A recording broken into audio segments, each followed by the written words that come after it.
The Justice Department sued Texas Governor Greg Abbott over the floating barriers meant to prevent illegal border crossings. The state recently deployed a floating barrier across the Rio Grande.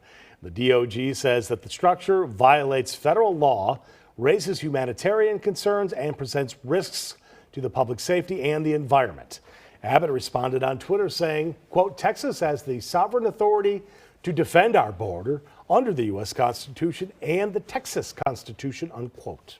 Placed in the Rio Grande River, the GLJ calls those bright orange buoys a risk to public safety and presents humanitarian concerns. The lawsuit asks a court to force Texas to remove a line of buoys stretching roughly 1,000 feet near Eagle Pass. Federal officials had given Governor Greg Abbott until 1 o'clock today to agree to do so or face legal action. This morning, the governor sent a letter to President Joe Biden saying, quote, "Texas will see you in court, Mr. President." Can you give us a sense of what comes next here, how quickly this may play out? So I'm going to let the Department of Justice speak to this. They've been very clear last week that they also will see Governor Abbott in court for his unlawful actions. We've been very clear about that. And we have also said that, when we move forward with a plan, right, a plan of deterrence, diplomacy, and also enforcement with how we were going to move forward after Title 42 was lifted, we actually saw the numbers go down.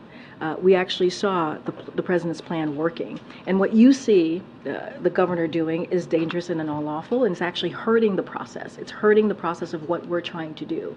And instead of wanting to, or undermining, I should say, instead of coming to the table and trying to figure out a way to work together, he continues to do this really cruel, unjust, inhumane ways of moving forward with a system that has been broken for decades. And the only person, the one person that is sowing chaos is Governor Abbott. That's what he continues to do, political stunts in an inhumane way.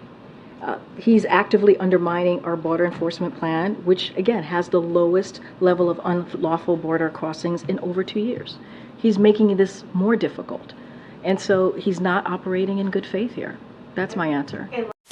You know, we in the Department of Homeland Security, I issued a memo very early on that we would not use the term illegal alien.